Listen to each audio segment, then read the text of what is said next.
Voilà, bonjour à toutes et tous et bienvenue à cette nouvelle séance du séminaire interdisciplinaire d'études juridiques où nous sommes ravis d'accueillir aujourd'hui le professeur Jean-Sylvestre Berger. C'est une séance un petit peu différente des séances habituelles qui traitent de la question de la vérité, des post-vérités en droit, quoique, parce que la question finalement qui va être traitée par Jean-Sylvestre Berger a trait finalement aussi à la question d'une appréhension objective du droit et de ses réalités. Donc on est quand même quelque part quand même dans le thème. Et donc Jean-Sylvestre Berger va nous parler d'un projet de recherche qu'il anime et qu'il a lancé lui-même depuis quelques années déjà, qui s'appelle Antécédents, et qui est financé par un projet ou par un financement donc, de l'université de Nice elle-même, enfin l'université Côte d'Azur, en partenariat avec d'autres universités.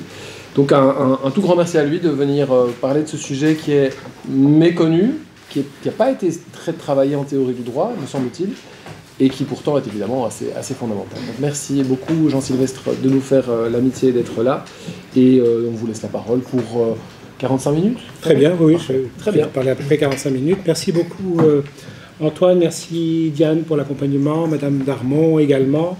Merci à toutes et tous, je connais qu'un certain nombre d'entre vous. Je suis demain réquisitionné par Annie Siboni, oui, de 11h à 16h30 pour ne parler qu'avec des doctorants. Voilà, donc ils vont manger, on va se manger mutuellement. Voilà, et puis après, il faudra que je rentre chez moi. J'ai eu la chance de venir dans vos locaux, dans cette salle, en 2012. Je crois qu'Antoine, tu étais là. Oui, c'est vrai. Pour deux projets d'avant, sur l'approche méthode d'application du droit dans un contexte global. C'était pas un séminaire du siège, je crois. C'était Stéphanie Franck qui avait organisé ça. J'avais été professeur invité à l'UCL. Enfin, on dit pas UCL, UCL Louvain. Voilà. Je dis Bruxelles moi encore. Hein, donc je suis pas encore. Je suis un Belge convaincu, mais je suis pas encore. On voit l'acclimatation. Pas complètement converti. Voilà. Et donc je suis content de revenir ici. Alors je vais vous dire un peu le sens. C'est moi qui me suis invité. Alors je vous rassure à mes frais, sauf le déjeuner. C'était plantureux. À vous dire. Parce que j'ai un financement et donc c'est fait un peu pour ça. Et à vrai dire, pourquoi je suis venu vous voir? D'abord, je suis bien sûr vos publications, pas tant les séminaires, ils ne sont pas diffusés en direct, mais je ne savais pas qu'ils étaient sur YouTube après. Donc je viens de l'apprendre. Mais j'avais dans mes papiers le programme de votre séance sur les 50 ans. Et j'ai dit là quand même, il faut vraiment que j'aille revoir ces gens-là parce que c'est avec eux que je me sens le plus proche peut-être. Et donc c'était l'idée de profiter de votre ouverture, de votre interdisciplinarité, de votre situation, voilà. Enfin et puis bon, la façon de pratiquer le droit. Alors je dois connaître les meilleurs Belges juristes parce que tous ceux que je connais, je les trouve fantastiques. J'imagine que vous avez votre lot de contraintes, mais voilà, c'était dans cet esprit que j'ai voulu venir vous parler. Le projet est en cours, il n'est pas terminé. Vous allez voir que je vais beaucoup focaliser mon explication sur un livre en préparation, sans vous parler du livre, parce qu'il n'est pas fait, enfin il n'est pas fini, mais la démarche du livre. Peut-être qu'on aura l'occasion de se revoir une fois le livre publié avec un travail critique sur ce qui est écrit dedans. En tout cas, je serais content que ça arrive sur une forme ou une autre. Et donc, c'est un travail en cours, mais qui est quand même déjà bien avancé. Je suis dans la 4e année. Le projet devrait se terminer dans un an avant de rebondir sur autre chose. Sans parler de moi, ce n'est pas le sujet. Je voudrais juste vous donner un petit peu une idée de ma façon de faire. Je suis un nomade universitaire, hein. J'ai migré dans 6 universités différentes. En France, c'est un peu plus possible qu'ailleurs, c'est les moins aujourd'hui, hein, il faut dire ce qui est, avec des sens directionnels inverses à ce que font la plupart des gens qui montent à Paris. Moi j'étais à Paris et je suis descendu il n'y a plus que Corté maintenant qui peut m'accueillir un peu plus au sud, voilà. Mais là, il faudra peut-être que je fasse un peu attention à ce que je dis. Et juste pour vous donner un petit peu une idée, chaque projet, c'est assez incroyable, dure 8 ans. Alors les dates sont un peu arrondies ici, mais dure à peu près 8 ans. L'élément cœur du projet d'avant me sert de point de départ du projet nouveau. C'est comme ça que je fonctionne. Alors en 2 mots pour les derniers projets, j'ai travaillé sur les méthodes d'application du droit dans un contexte global.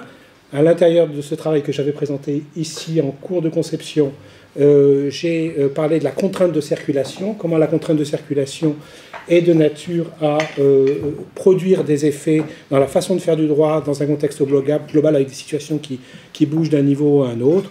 Ma formation est internationaliste puis européaniste, donc vous voyez un peu plus ce que ça peut donner. Vous êtes très sensible à ce genre de mouvement. Et donc j'ai dit, bon ben maintenant tu vas travailler sur la circulation. Donc le projet d'après, qui est un financement IEF, a porté sur les situations en mouvement et le droit. Et dans ce travail que j'ai appelé épistémologie pragmatique des phénomènes complexes de circulation, avec perte totale de contrôle, dans ce travail, dans le cœur du travail, je parle à un moment donné des a priori sur la circulation et je dénombre 6 a priori des situations en mouvement. Il y a 6 manières premières de prendre les situations en mouvement. Et donc je suis arrivé à la fin de ce travail, et ben j'ai dit ben maintenant tu vas parler des a priori, point. Voilà, c'est ça la démarche, la perspective. Donc il y a quand même un élargissement, c'est clair. Un éloignement de mes champs de compétences, je vais vous le redire, mais je ne suis pas philosophe ni théoricien. J'ai un questionnement philosophique, je ne l'ignore pas. J'ai une démarche théorique, je ne l'ignore pas, mais je n'ai pas été fabriqué ici ou ailleurs, dans des lieux d'excellence en philosophie, notamment du droit, ou philosophie tout court, et en théorie du droit. Mais bon, peut-être que je dois être super naïf, et donc je m'aventure quand même sur ce champ, et je pense que je peux essayer d'apporter quelque chose, en tout cas c'est l'idée.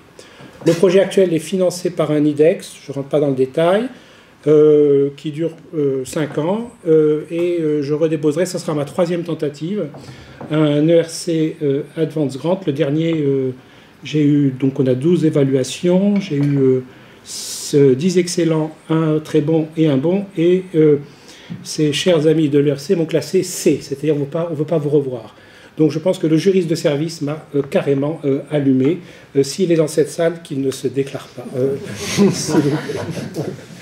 Voilà. Donc je ne veux pas savoir qui c'est. Ben, c'est la règle du jeu, on le sait tous, et puis c'est pas bien grave. Bon. Donc je vais le redéposer parce que c'est le deal que j'ai passé avec mon université. Il me donne des sous.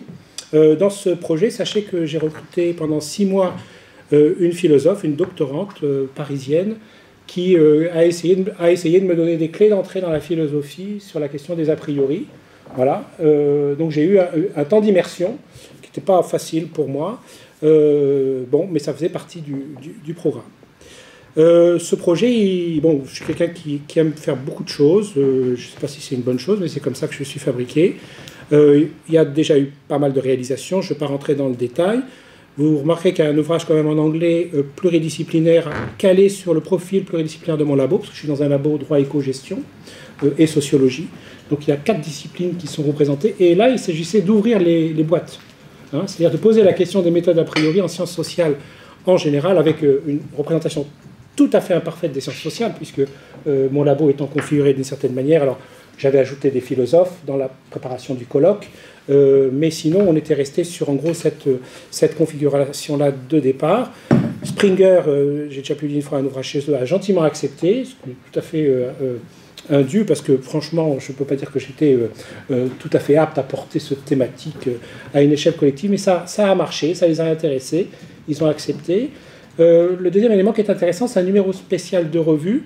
Alors on ne voit pas parce que c'est une capture d'image qui est très mauvaise définition, mais c'est en gros, j'arrive plus à me relire, mais repenser nos objets de recherche par nos a priori ou quelque chose comme ça. Ce qui est très intéressant, c'est qu'on a lancé un appel à contribution, il y a eu un succès incroyable de jeunes chercheurs, hein, que des jeunes, donc doctorants ou jeunes docteurs. Incroyable le nombre de réponses qu'on a eues, de qualité internationale. Bon, là, c'était francophone, c'était fabriqué comme ça, mais voilà. Et puis, en fin de projet, il y a 2 ouvrages. Celui dont je vais vous parler, pas de l'ouvrage, mais de son cheminement, les a priori et le droit. Et l'autre, les pensées cachées, en novembre. Si vous avez envie de venir, vous me le dites. Vous serez, je ne paye pas les frais de déplacement, mais vous serez au moins les déjeuners. Hein, parce que quand même il y a une réciprocité dans le rapport. Et donc, voilà. Et donc, alors Henri sera des nôtres. Voilà, Henri Culot sera des nôtres sur la table ronde droit économique. Mais si ça vous intéresse, sachez-le, c'est 2 jours, 6 et 7 novembre, c'est facile. On sera dans un hôtel en bord de mer, l'IDEX a pas mal de sous, donc j'ai mis beaucoup d'argent sur cette manifestation. J'enferme pendant 48 heures 25 personnes et on compte les morts à la fin des 2 jours. J'ai cherché un sujet qui n'était pas directement les a priori, mais qui était une sorte d'entrée en biais, parce que je ne sais pas de faire le boulot à ma place, hein, mais de trouver une entrée. Voilà. Et ce sera publié dans une collection thèmes et commentaires. Alors je vais vous soumettre une hypothèse qui a priori est généralement pas contestée en tant que telle. Hein, d'ailleurs, Antoine l'a dit. Je ne sais pas si Antoine fait autorité ici, mais bon, je m'abriterai derrière Antoine si on m'attaque. L'absence, que moi j'appelle l'absence de culture générale sur les a priori dans la pensée et la pratique juridique. J'ai mis un S à juridique, ce qui est une faute d'orthographe, mais j'adore le pluralisme, et donc dès que je peux, je mets des S partout. Voilà, on n'était pas du tout obligé de mettre un S. Constat et remède, et ça va être la tonalité de mon propos, ici d'essayer de travailler autour de cette soi-disant absence de culture générale. Je vais assez peu parler du constat, je vais aller assez vite, et sur le remède, je vais passer assez vite sur un certain nombre de slides, et je vais m'arrêter essentiellement sur des éléments de glossaire. Dans l'ouvrage en préparation, il y a un glossaire qui est rédigé, que je vais encore, sous bénéfice notamment de vos observations, essayer d'améliorer, mais qui est là, et qui décrit bien le cheminement. Donc on va travailler sur 3-4 slides surtout, hein, essentiellement, et mon PowerPoint n'est pas très long. Alors, si je pars du constat et que je prends le constat en pratique, je vous fais état de 3 anecdotes. Séminaire à Nice sur les biais dans l'intelligence artificielle. On me charge de faire la conclusion, séminaire informel, hein, comme ça, une table de ce type. J'avais à ma gauche une haute magistrate française, jeune retraitée, mais qui a eu un poste très élevé. Et je commence ma conclusion en disant, je ne crois pas qu'il y ait que les informaticiens qui aient des biais. Nous avons, nous aussi, juristes, des biais. Et la personne à côté de moi, je la vois, comme ça. Et je me dis, ben voilà, quelqu'un qui a fini sa carrière, probablement 40 ans de carrière, au plus haut niveau, et qui n'a pas de culture des biais, c'est-à-dire qui considère que c'est quelque chose qui lui est totalement étranger. Bon, juste cette observation. Je n'ai pas relevé, j'ai fait preuve bien sûr d'amabilité, etc. Je n'ai pas été désagréable, ce n'était pas le but. Je comprends très bien sa position, mais elle est quand même assez révélatrice. Deuxième exemple que je vous donne autour de la pratique, une revue que je ne nommerai pas, avec qui j'ai beaucoup de respect, il n'y a pas de problème. Hein. On évoque la question d'un dossier sur les a priori et la justice, sans doute à un moment où mon projet n'était pas encore assez avancé, donc probablement pas assez dégrossi. Donc sans doute une part de responsabilité. J'ai un oui qui se transforme en non. C'est-à-dire que je pense que quand ils sont allés voir le comité de direction de la revue, de rédaction de la revue, ils se sont essuyés un refus en disant c'est épistémologique, donc c'est trop théorique. 2, ça n'a pas d'intérêt en pratique. Et des gens qui réfléchissent très bien sur la justice. Hein. Pas du tout des imbéciles, bien sûr. Donc, bon, rien. Et puis, troisième observation, l'école de la magistrature en France, 3,5% des enseignements sont sur les humanités juridiques. Et là-dedans, il n'y a rien sur les biais et sur les préjugés. Bien sûr, on doit leur rappeler qu'ils doivent être impartials et donc être dans les clous pour ne pas se faire condamner. Je donne un élément statistique. Le CSM donne 5 décisions dans sa Conseil supérieur de la magistrature, donne 5 décisions en tout et pour tout sur la question de l'impartialité dans toute sa base. Je ne connais pas l'historique de sa base, mais pour vous dire que c'est un sujet qui est parfaitement marginal, alors que bien sûr, tout un chacun a ses biais et ses préjugés, donc on n'en parle pas. J'ai été avocat avant d'être prof de droit, parce que je n'avais pas de financement pour ma thèse, donc j'ai fait ma thèse en étant avocat, et j'ai fait l'école du barreau à Paris. Le seul cours qui se rapprochait un peu des humanités, c'était la déontologie, et que dalle. À aucun moment, on dit aux avocats comment vous allez traiter vos biais, comment vous allez les rendre acceptables pour un juge. On pourrait avoir toute une démarche comme ça, biais ou préjugés, bon, je pense cette entrée-là, rien du tout. Bon, alors je ne sais pas en Belgique, mais j'imagine que ce n'est pas nécessairement très différent, on en parlera dans la discussion, mais en tout cas, il n'y a pas une sensibilisation en pratique, ça c'est assez clair. Ça ne veut pas dire qu'il n'y a rien, mais c'est assez clair. Je vais aller vite sur ce slide, mais je reviendrai sur des questions théoriques plus tard, hein, donc vous veuillez m'excuser, là je vais être assez rapide. Je ne crois pas qu'il y ait d'enseignement universitaire théorique systématique, y compris vulgarisant, donc par exemple des cours de première année, sur la question des a priori.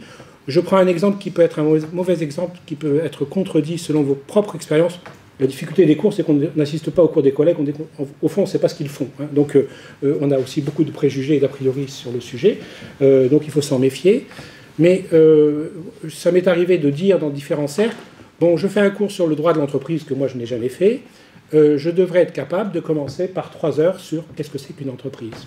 Voilà, où je pose que des questions, j'ouvre des boîtes en disant les approches, comment ça a évolué, d'où on vient, vers où on va, etc. En droit de la famille, je pense que les gens le font naturellement, parce que c'est des domaines qui sont tellement... Enfin, en tout cas, certains le font naturellement, le mot est exagéré, mais peuvent le faire. Mais on pourrait, à propos de tous nos objets, se dire, on commence par la première marche à franchir quand on va étudier le droit de quelque chose, et ben c'est ce quelque chose. Et comment ce quelque chose, je peux accepter d'en parler, pas comme un juriste, parce que c'est ce que je vais faire pendant tout mon cours, mais comme quelqu'un qui essaye de regarder un peu ce qui se fait ailleurs, sans prétendre bien sûr que c'est important pour moi, qu'il faut le reprendre, que je suis lié par ces définitions extérieures, qu'il y a des essences qui sont incontournables, sans aller sur ce terrain-là, juste en esprit d'ouverture. Deuxième élément sur la théorie, il y a une dimension kantienne de l'a priori, si je donne a priori comme entrée, hautement philosophique, en plus c'est quand même pas, c'est pas du petit, hein, c'est du très costaud. Il y a une obsession Kant, il y a un bouquin par an sur Kant et les a priori quasiment, enfin donc ils n'en sortent pas, quoi. Voilà, il y a un empêtrement, comme j'aime me plaît à le dire. Là, c'est pour le coup, c'est pour les philosophes sur le sujet. Donc, il y a une obsession Kant, et ça, les juristes, même des juristes aguerris, y compris en théorie, utilisent rarement cette porte d'entrée directement. Dans la théorie juridique, on va le voir, il y a des entrées, a priori, bien sûr, mais elles sont relativement limitées, et elles ont connu un petit succès à une époque, les années 70, on va dire, mais aujourd'hui, on peut dire que c'est un peu oublié. Et puis, il y a en revanche énormément de choses, c'est-à-dire que vous, ici, autour de cette table, vous allez retrouver beaucoup de choses que vous faites qui sont connectables au questionnement des a priori, énormément de choses, ça va vous parler. Je ne préjuge pas, bien sûr, de vos opinions, mais l'expérience que j'ai, du travail que j'ai pu faire d'exposés, de présentations ici et ailleurs devant des publics très différents, y compris des gens qui sont philosophes. On a un centre d'épistémologie à Nice, il y a un regroupement de centres sur les questions épistémologiques, c'est surtout des scientifiques, sciences dures, hein, qui sont sur ces questions de connaissances. Bon, eux, ils comprenaient très bien de quoi je leur parlais, hein, ça, ils voyaient très bien. Il y a des références indirectes, mais il n'y a pas de réflexion d'ensemble, il me semble. C'est-à-dire que quand on décide de prendre le droit à travers un filtre qui nous pose la question de par où on commence, est-ce qu'on n'a pas une certaine vision du droit, je ne sais pas moi, post-colonialisme, le féminisme, pour faire plaisir à Diane ou autre, tous ces éléments-là, est-ce qu'on a derrière un référent, quelque chose qui nous permettrait de dire le monde des a priori, ça peut être ça.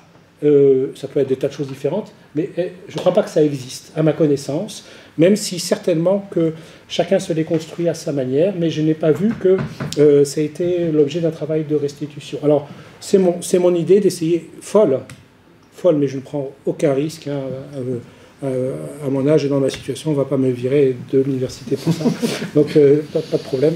Je prends le risque de le faire. Alors, comment essayer de le faire ?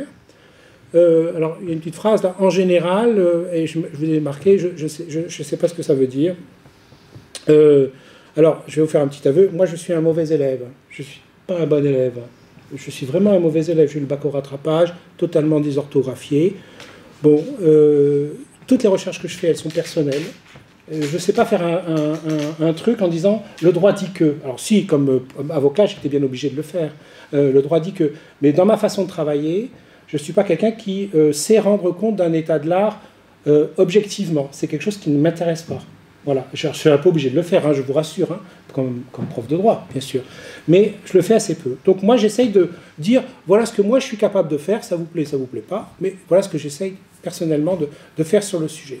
Alors ce que je voudrais essayer de faire, c'est, et je vais y répondre, par l'entrée sur le livre qui est en préparation. J'ai 200 pages à peu près écrites, je devrais faire 300. Je suis dans ma dernière année d'écriture, je n'ai pas de décharge de cours, hein, donc je dois quand même enquiller pas mal de travail d'écriture autour de cet ouvrage.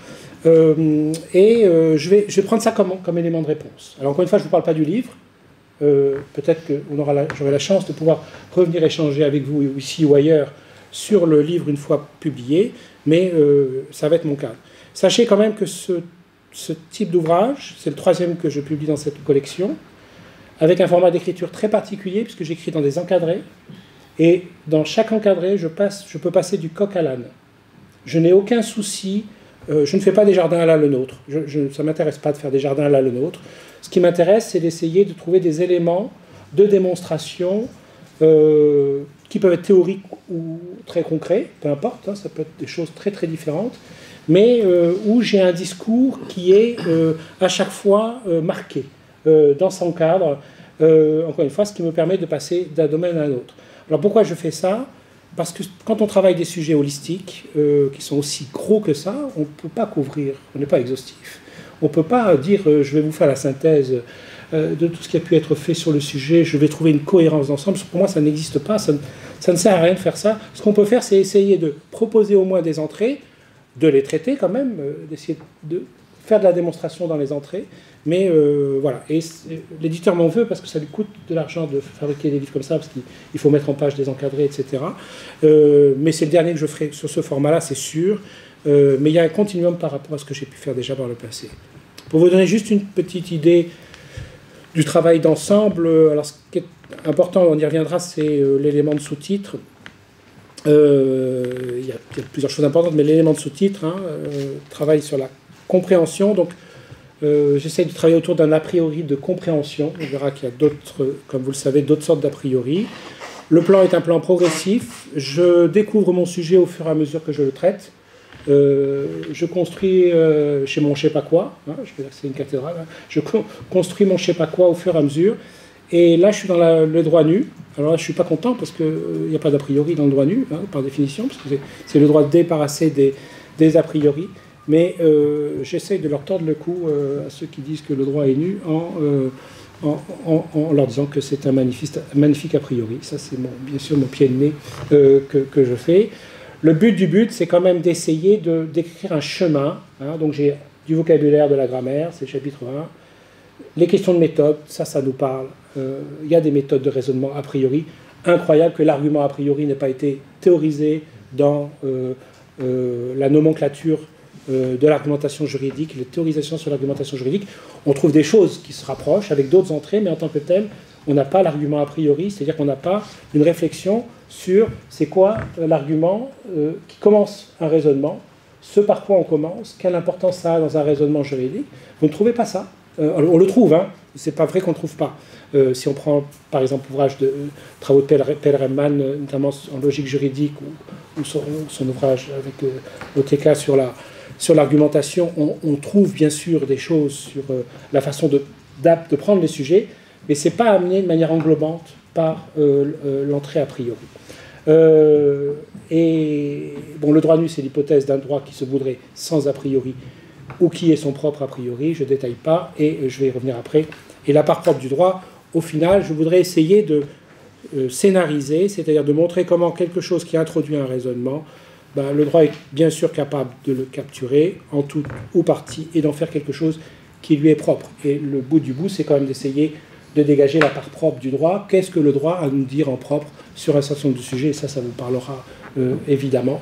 Qu'est-ce qu'il est capable de dire, lui, en tant que tel? Et pour faire ce chemin-là, j'utilise une entrée qui est l'a priori. Vous avez ici le sommaire d'ouvrage qui n'est pas complètement stabilisé, surtout à la fin, parce que je ne l'ai pas encore tout à fait écrit. Je ne le commente pas beaucoup, j'y reviendrai un peu dans mes explications après. Bon, je ne sais pas si vous avez des questions, mais voilà. Donc au début, j'ai vraiment fait un travail d'apprentissage par le vocabulaire, par la grammaire. Vous voyez, la grammaire des a priori hors du droit, donc j'ai été obligé d'aller chercher, être capable de restituer des choses en philosophie sans être philosophe moi-même.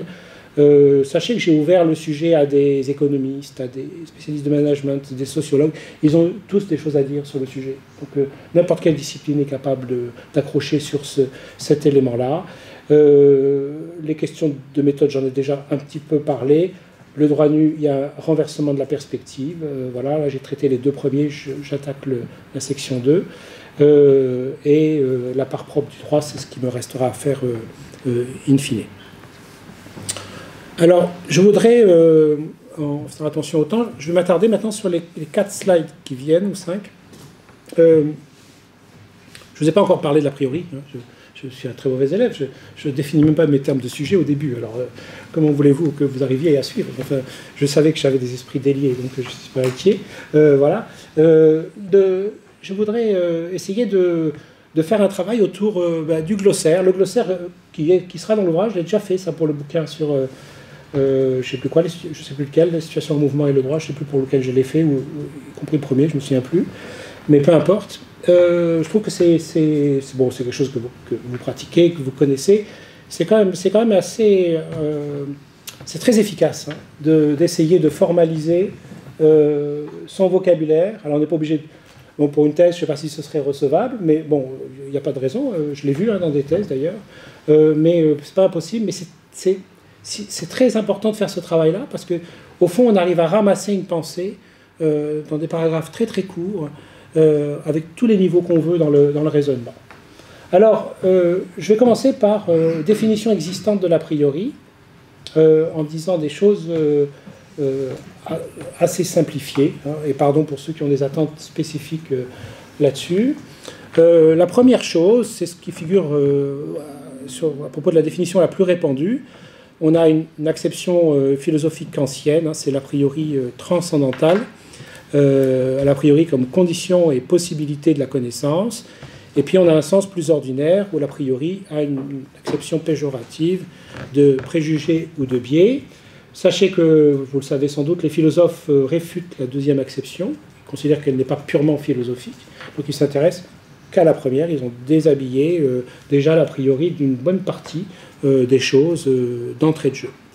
Si on essaye de creuser l'appareil philosophique sur le sujet, je suis arrivé à une distinction entre 3 a priori, des choses qui vous parleront pour ceux qui ont une formation philosophique. Un a priori de nécessité, donc on revient à l'approche kantienne. Un a priori d'essence, et là on ouvre la boîte phénoménologique, notamment avec Husserl et Boncourage. Et puis un a priori de sens. J'ai mis Gadamer, j'aurais pu, avant Gadamer, Heidegger a travaillé là-dessus. Parce que Gadamer est lisible sur le sujet. Moi, en tout cas, je n'ai pas lu Heidegger pour tout vous dire, mais j'ai quand même essayé de comprendre comment Gadamer parle des précompréhensions dans son travail, et on verse dans l'herméneutique. Si j'essaye maintenant de basculer dans le monde du droit, voilà ce que j'ai identifié. Alors, encore une fois, là, j'ai une vision, comment dire, très étroite d'entrée, puisque je me limite aux gens qui vraiment retiennent l'expression a priori.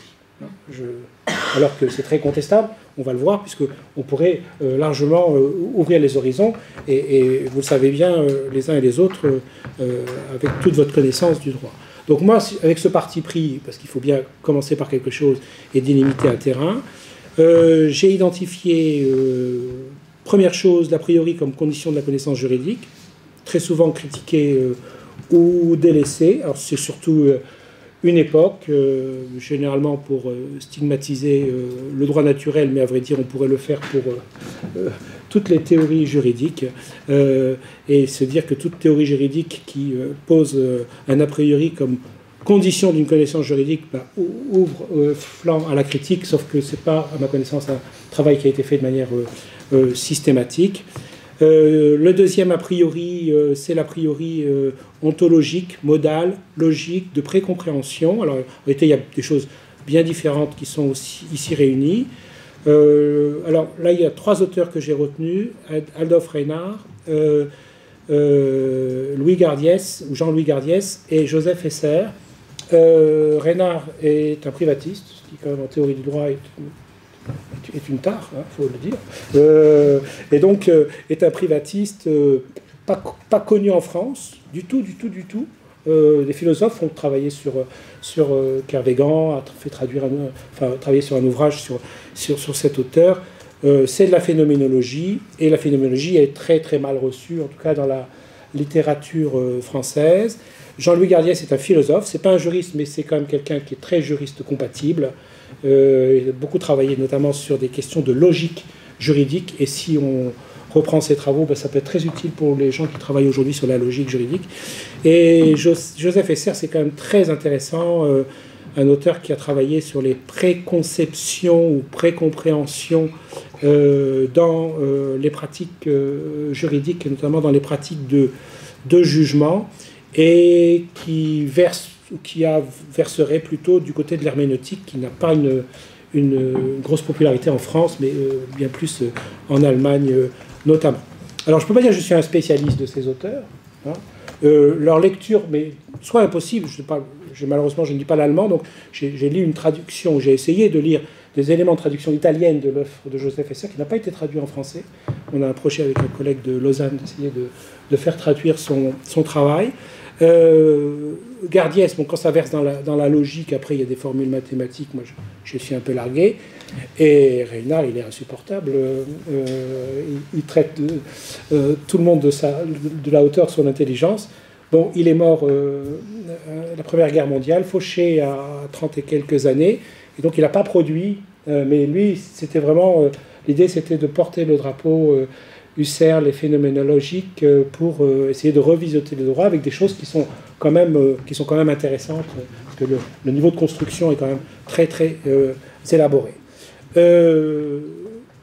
On trouve ces auteurs. Je prends deux exemples. Moi j'ai souvent des entrées un peu vulgarisantes ou larges. Vulgarisante, c'est péjoratif, ça peut être compris comme péjoratif, mais large des approches philosophiques en droit. Mais si je prends l'ouvrage d'Henri Battifolle, son ouvrage d'introduction à la philosophie du droit, il parle de ces auteurs, mais cet ouvrage, il date, bien sûr. Perelman, dans Logique juridique, en parle, il consacre des développements assez importants, notamment à Esser. Voilà. Mais en tout cas, dans la littérature en français, sous réserve de ce que vous allez me dire, pour votre connaissance beaucoup plus importante de ces différents auteurs, c'est pas dans la culture générale philosophique, c'est pas identifié comme tel, et quand c'est évoqué, c'est généralement, enfin en tout cas pour la phénoménologie, pour être dégagé, considéré comme inintéressant. Voilà, donc, ou inexploitable, disons, pour les juristes. Si maintenant je prends mon objet et je dis, ben moi, qu'est-ce que je vais faire avec ça? Alors voilà où j'en suis. Il m'a fallu du temps pour arriver à des choses, même énoncées aussi simplement. C'est le privilège du chercheur, hein, d'essayer de rendre des choses accessibles qui lui demandent beaucoup d'efforts. J'ai retenu cette définition de l'a priori, ce qui vient avant, en premier, de prime abord, prima facie. Alors avec une définition comme celle-là, qui a existé dans le temps, hein, scolastique, d'après ce que j'ai compris, a priori, ça a été d'abord ça, ce qui vient en premier. Alors en premier, c'est ambivalent, ça peut être en premier parce que c'est plus important que tout le reste, ou en premier pour une juste affaire de chronologie, donc c'est ou logique ou chronologique, donc c'est pas que chronologique, mais cette entrée-là, moi, elle m'a séduit, parce que elle me permet de couper le cordon avec la philosophie. Elle me permet de sortir, de me prémunir d'un empêtrement théorique auquel je serais nécessairement condamné, puisque je ne suis pas philosophe, et ce n'est pas à mon âge que je vais me doter d'une culture et d'une méthode philosophique. Ça, je pense que c'est trop tard, et puis en plus, ça ne m'intéresse pas. Ce n'est pas ça que je veux faire. Donc j'ai cherché à couper le lien. Un philosophe, je vais le citer, François Julien, m'a dit dans un entretien... vous devez changer de mot parce que vous délavez a priori. Ça, c'est une réflexion. Vous délavez, hein, c'est le mot qu'il a utilisé. Et il a dit ça sans aucune méchanceté. Hein. Il me dit, mettez pas a priori parce que vous allez. En gros, tous les philosophes vont vous tomber dessus en disant, ce mec parle d'a priori, mais il n'a même pas lu Kant. Bon, en gros, pour faire simple. Ok, très bien. Et ben, de toute façon, je prends peu de risques, sauf peut-être cet après-midi. C'est début de journée. J'ai fait ce choix-là, de garder le mot. Parce que je pense qu'on peut faire parler ce mot autrement que dans son sens exclusivement kantien. Et je ne vois pas pourquoi Kant, aussi intelligent soit-il, ou qu'il était, aurait le monopole sur l'expression. Il faut faire vivre le mot, essayer de le faire parler de manière compréhensible.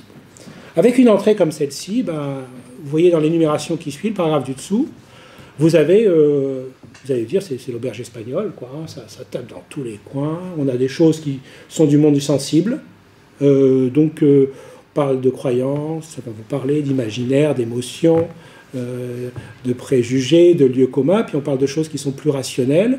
Alors vous allez me dire, mais pourquoi un paradigme est un a priori? Ben, quand le paradigme n'est plus discuté, il devient un a priori. Pourquoi? Bon, un postulat, forcément, ça vient d'abord, mais le postulat, ça se définit assez facilement par l'a priori, pas toujours. Pour le présupposé, pareil. La question, c'est le niveau de discussion. Et donc, au fond, nous entrons dans le droit avec des tas de premières approches qui sont énumérées ici. Le terme que je préférerais a priori, si je devais en prendre un autre, ce serait précompréhension, qui serait le plus englobant. Mais bon, là, j'ai trouvé que c'était demander tout de suite un effort important que d'entrer dans des précompréhensions. C'est quand même un mot sophistiqué, pas très répandu. Donc j'ai gardé a priori, ça c'est bon, mon marketing à moi, on va dire. On peut critiquer, bien sûr, hein, mais c'est le choix que j'ai fait. Avec cette idée que il faut que j'essaye de poser mon objet de manière holistique. Alors, ça c'est un parti pris. Je décide de poser mon objet de manière holistique. Petite remarque, c'est quand même un peu un de mes traits de fabrique maintenant, de plus en plus, parce que c'est quand même la 3e fois que je travaille sur des très gros objets.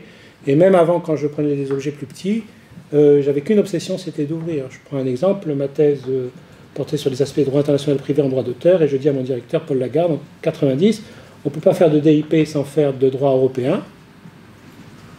Lagarde me dit, je ne comprends pas ce que vous me dites, mais allez-y. Super, hein. Bon, vous avez un champion du monde en Belgique qui est notamment Marc Fallon sur ces questions de croisement DIP droit européen, cours à l'AE en 95, un article d'une italienne en 93. Voilà, donc moi ça a toujours été ça mon travail, hein. Ça a été d'ouvrir, d'essayer d'embrasser, pas d'exclure, pas de resserrer, pas de m'enfermer. J'aime pas ça, donc ça c'est mon a priori, c'est clair.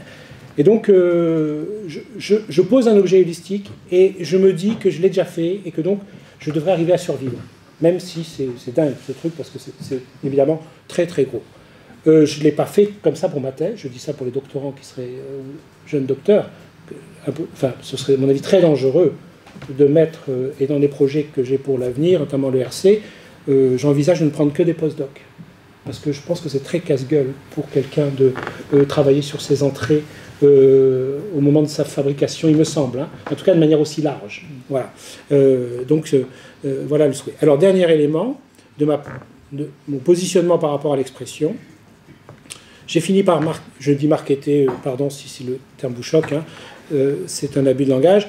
J'ai fini par marketer ça avec l'usage des guillemets. Quand j'utilise a priori avec des guillemets, c'est que j'ai une approche méta, c'est-à-dire que je m'interroge sur les a priori que j'ai sur les a priori.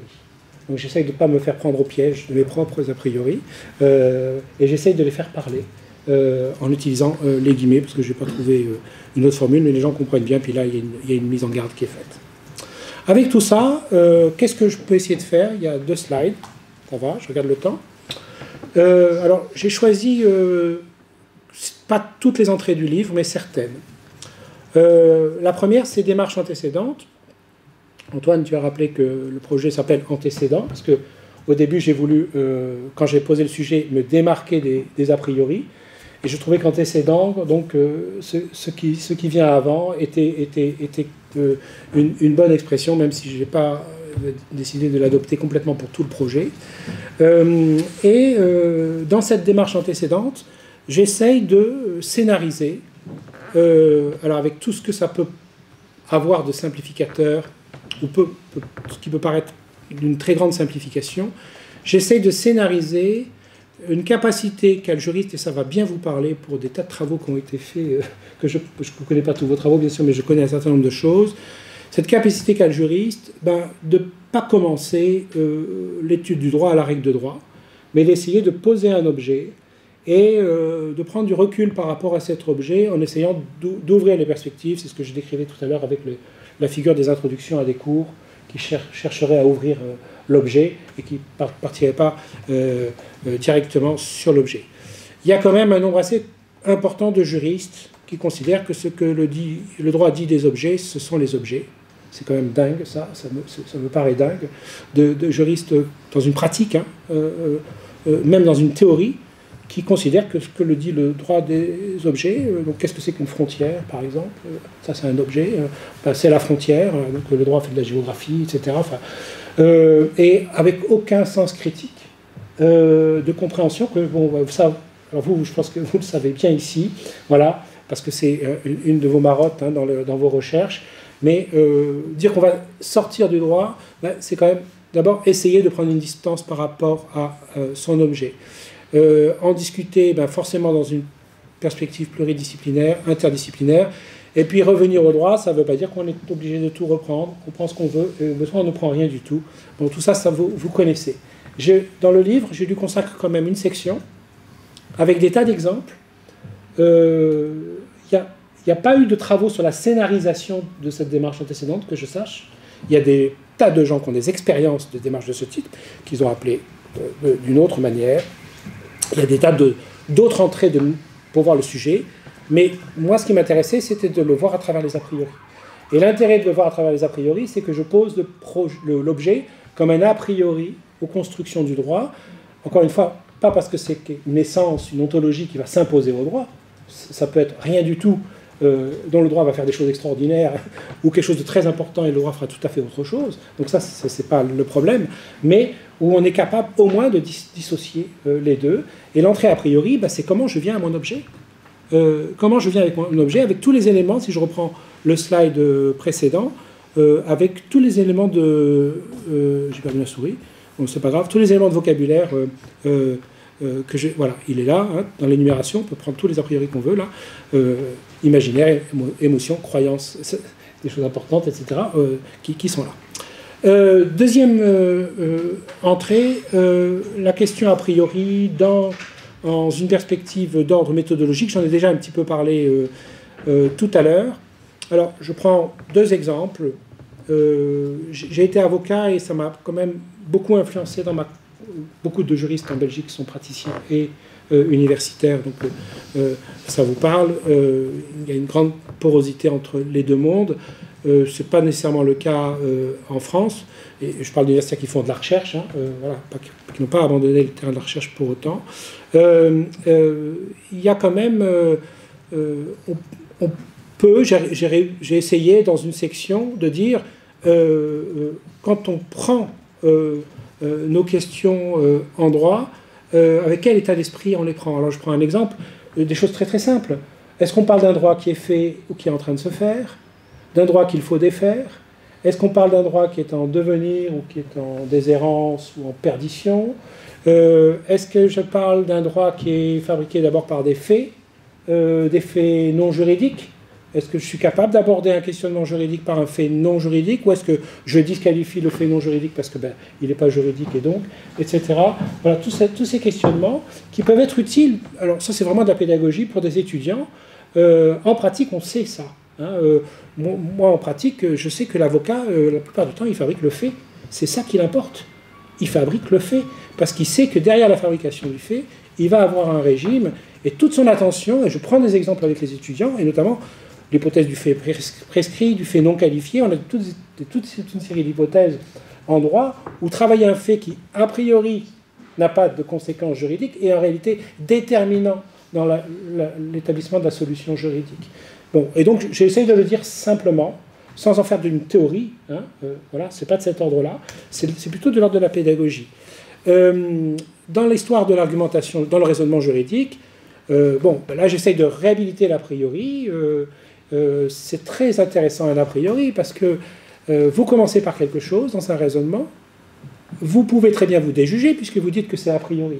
Donc, vous pouvez très bien dire le contraire ensuite, vous ouvrez une porte, peut-être que vous allez continuer dans cette voie, ou au contraire, changer de pied, et puis passer à autre chose.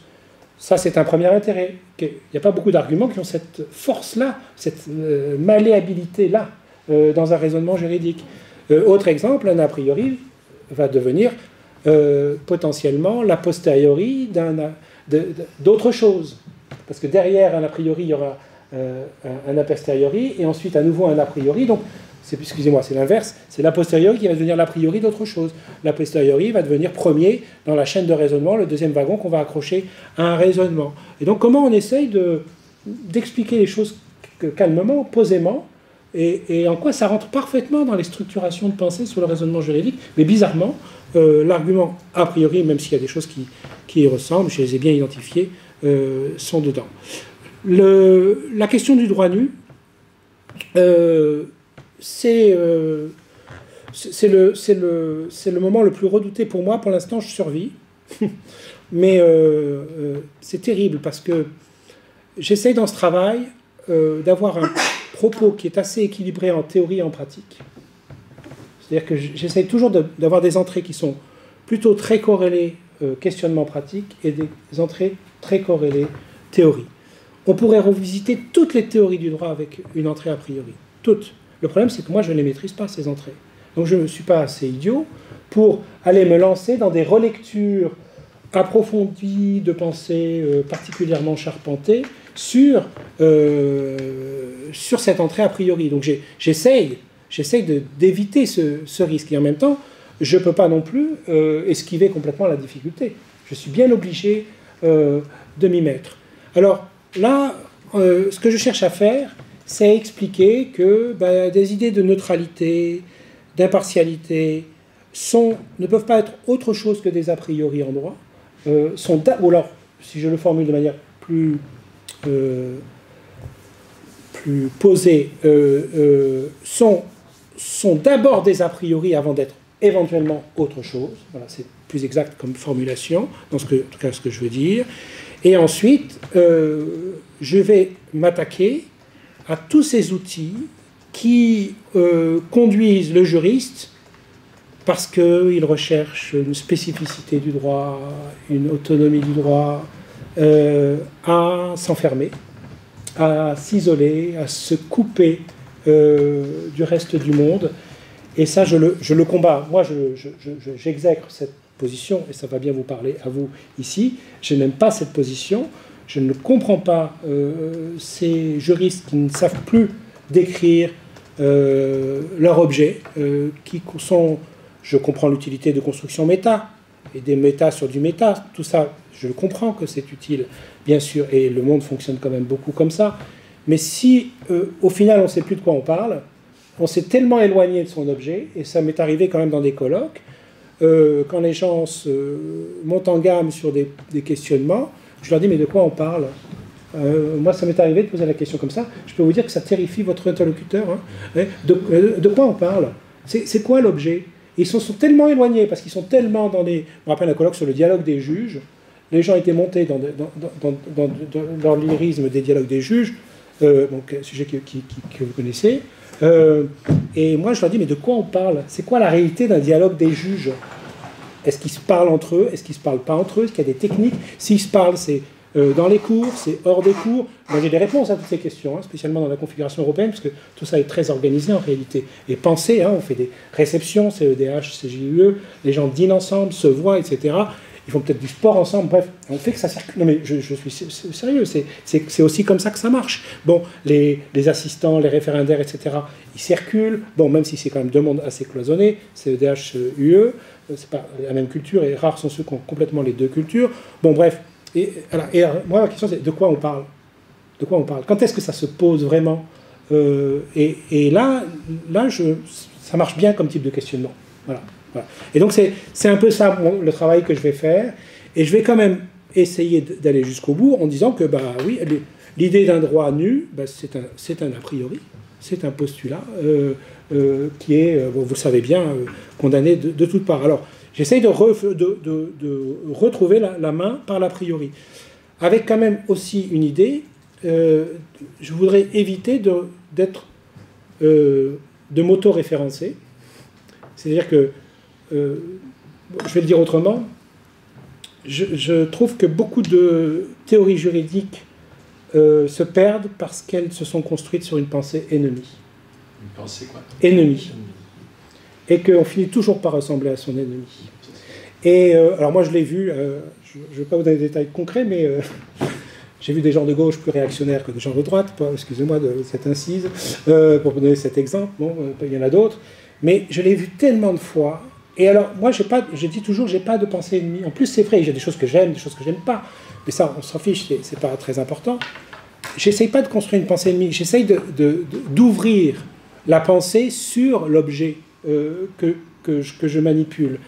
Et donc, je veux pas rentrer dans un enfermement logique de ma propre pensée. Voilà. Cette rhétorique qui est redoutable, surtout quand elle est faite par des gens très intelligents. Et il y en a plein des gens très intelligents qui ont fait des choses comme ça et qui l'ont très bien fait, hein, mais qui sont quand même dans une logique d'enfermement complet. Et ça, je voudrais essayer de l'éviter. Je ferai un petit écho à ça dans un instant. La part propre du droit, alors on va trouver des choses, on pourrait lui trouver d'autres noms. Comment on fait le passage? Ça, c'est des choses qui vous parlent, bien sûr. Comment on fait le passage de quelque chose d'un objet qu'on fait entrer dans la sphère juridique et que le droit fabrique en propre. Donc ça, c'est très banal, à vrai dire. Là, je vais avoir beaucoup plus d'exemples. Je pense que le chapitre 4 va faire le double de volume que du chapitre 3, qui m'est pénible, qui va être assez court, parce que là, j'ai des multiples exemples. Pour vous dire comment je travaille, donc grâce au projet, j'ai acheté beaucoup de livres. Je dois avoir, je ne sais pas moi, 9 mètres de linéaire de bouquins. Par exemple, dès que j'ai un livre sur théorie du genre, passage en droit, par exemple, je prends cet exemple-là, il y en a plein d'autres. Bon, ben, je me dis, voilà, donc moi je vais prendre des ouvrages comme ça, des ouvrages qui ont été publiés aussi par des gens ici, alors toujours de manière pas approfondie, hein, puisque c'est dans ma case, c'est pas, je ne vais pas refaire les études, je ne suis pas capable de faire ça, mais je vais les réinscrire, enfin les inscrire dans cette démarche-là, en essayant au final de dire, ben voilà en propre ce que le juriste peut essayer de dire sur un certain nombre de sujets. Voilà, c'est ça qui m'intéresse. Et donc écouter le juriste, parce qu'il a quelque chose à dire que les autres ne disent pas nécessairement. C'est pas mieux, c'est pas moins bien, mais ça existe et puis ça a son champ opérationnel qui est quand même particulièrement important. J'en arrive au dernier slide. Ouais, il faut que je m'arrête de toute façon. Je crois, en reprenant mes notes, je me suis dit, bon, finalement, Jean-Sylvestre, pour l'instant, je n'ai pas voulu le formuler comme ça. Tu travailles autour d'un a priori de compréhension. Il y a l'a priori de nécessité, ça c'est Kant. Il y a l'a priori d'essence, c'est la phénoménologie. L'a priori de sens, c'est l'herméneutique. Et alors, je ne crée pas un quatrième a priori, parce que je vais me faire allumer par tous les trois autres qui vont me dire qu'eux aussi ils travaillent à la compréhension. Mais je pense que mon entrée englobante, elle dit simplement une chose. Si vous prenez vos objets en droit, votre travail pratique, théorique, par ce par quoi vous commencez votre raisonnement, votre questionnement, votre ouverture à un sujet, eh bien vous avez un chemin qui va vous aider peut-être à un peu mieux comprendre ce que vous faites. Et ça répond à la question qui pour moi est centrale dans le travail, c'est ce que je disais il y a un instant, mais de quoi parle-t-on? Quel est notre objet? Est-ce que je suis capable régulièrement de revenir à ce questionnement? Et quand je construis, donc je donne du volume en quelque sorte à un questionnement, que j'ai tendance naturelle à m'éloigner de mon objet, ben, j'ai cette espèce d'outil qui va me permettre d'y revenir régulièrement pour essayer de marquer en quelque sorte l'objet dont je parle. Et cette approche, elle essaye de concilier deux choses qui a priori sont contradictoires. Je prends un objet qui est tout à fait immodeste, holistique. Donc ça, c'est pas modeste du tout. C'est très prétentieux. Et en même temps, mon obsession, c'est de chercher à dire des petites choses. Je ne crois pas aux théories générales du droit. Je ne crois pas qu'une théorie générale du droit soit capable d'enfermer tout le droit. Pour moi, ça n'existe pas. Je suis un pluraliste. J'accepte qu'il y ait du particularisme, pas que, mais bien sûr. Et donc, je ne comprends pas les gens qui parlent du droit en général, quand ils pensent qu'ils font vraiment la synthèse du droit, parce que d'abord, quelle est leur connaissance générale du droit, qui est capable d'avoir une réelle connaissance générale du droit? Il y a bien sûr des exceptions, mais moi, je ne fais pas partie de ces gens-là. Et deux, je pense qu'il nous faut un outil pour pouvoir parler du droit au plus près de ce qu'il est capable de faire. Et bien, l'a priori, c'est comme un chemin. C'est un scénario, c'est une manière d'accompagner le mouvement. je ne le théorise pas, ce n'est pas une théorie a priori, hein, c'est un outil critique bien sûr, puisque dès que je mets à distance mon objet, je mets en place une approche critique, par définition, bien sûr, mais ce n'est pas la critique pour la critique, hein, c'est essayer de mettre à distance son objet par un décentrement qui vient de par où tout commence, ce qui n'est quand même pas rien comme type des questionnements. Voilà, je terminais. La conclusion, j'ai un peu anticipé, donc je n'ai pas la peine que j'en dise beaucoup plus. Il y a un truc que je voulais dire, mais ça m'est sorti de la tête. Mais ça, ah oui, voilà. Ça va vous parler. C'est le mot de la fin pour vous. Antoine, excuse-moi, tu voulais parler là. Non, moi non. Je sentais qu'il était prêt à démarrer. Ça fait longtemps, et ça va vous faire écho à des travaux ici, que je me dis, mais les juristes, et j'apprends ça à mes étudiants, je dis aux étudiants, vous devez apprendre à gérer, pardon pour le mot, le temps pendant lequel vous n'avez pas la réponse à la question que vous vous posez. Et je dis c'est de l'angoisse. Ça, c'est de la gestion d'angoisse. Donc, un jeune, il a la réponse avant même d'avoir compris la question. Hein, on voit ça chez les étudiants tout le temps. Je leur dis un médecin qui me dit 2 choses contradictoires en 5 minutes, c'est un mauvais médecin. Un médecin qui me dit je ne sais pas ce que vous avez, je vais faire ça et après ça, je dis ça, c'est un bon médecin. Voilà. Donc, je prends le temps d'essayer de comprendre ce qu'on fait, ce qu'on dit en droit. Et pour ça, on n'est pas obligé de boucler les raisonnements. On n'est pas obligé de verrouiller. Et l'obsession des juristes, la plupart du temps, encore une fois, il y a des exceptions notables ici, je regarde la table pour... voilà. Mais vous voyez bien ce que je veux dire. Je trouve intéressant, j'ai toujours été attiré, je prends l'exemple, Gérard Farja, le centre des intérêts, comment je crée une catégorie juridique entre les choses et les personnes. C'est-à-dire un espace dans lequel je ne suis pas obligé de trancher cette question, comme si c'était la porte d'entrée. Ben non, ce n'est pas la porte d'entrée, c'est mon espace de discussion. Et la réalité, elle se fait dans ces espaces de discussion flottants. Hein, ça vous parle bien, flottant. Et l'approche a priori peut être un petit guide, une petite lumière qui permet d'accompagner ce mouvement parmi d'autres. Parce qu'il y a beaucoup d'autres choses, comme vous le savez, qui peuvent accompagner ce mouvement-là. Donc, c'est ça, au fond, le bout du bout. Voilà. Donc, quand je dis dire des petites choses, ça veut dire pas se sentir obligé de terminer une construction et faire vivre un questionnement, surtout dans un monde en bouleversement, où tout change, où tout est foutu par terre, où des régressions vont nous menacer. Là, les catégories, elles vont péter et on va revenir en arrière si on veut absolument toujours décider, toujours bloquer. Voilà, maintenant j'ai travaillé, je m'en vais.